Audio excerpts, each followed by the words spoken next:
I was disappointed to find of two of our caucus members who traveled and why there were consequences in them resigning from their committee roles.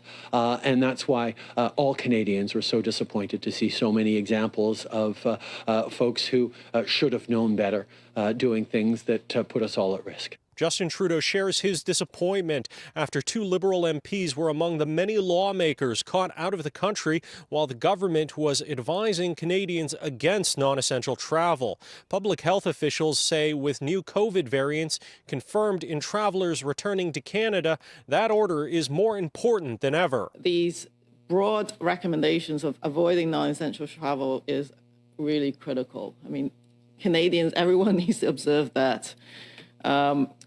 And when they come back, of course, the quarantine measures need to be respected. This comes as a new Leger poll shows 48% of Canadians polled visited people outside their households during the holidays. While it may be too soon to know the extent of spread caused by holiday travel, Canada's top doctor says it's clear COVID is spreading faster than ever. The 5 months it took to reach our first 100,000 cases is now shortened to just over 2 weeks for the latest 100,000 cases of increase. More lawmakers have also admitted to non-essential travel in December.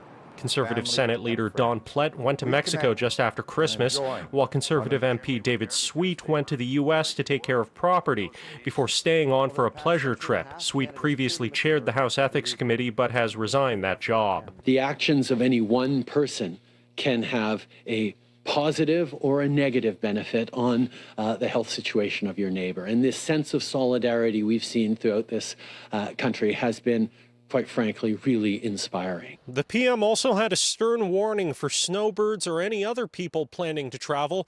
If you're caught in a bad situation, Canada won't be able to help this time. Justin Trudeau saying there won't be a mass repatriation effort to bring Canadians home like we saw last March. In Ottawa, Xiaoli Li, City News.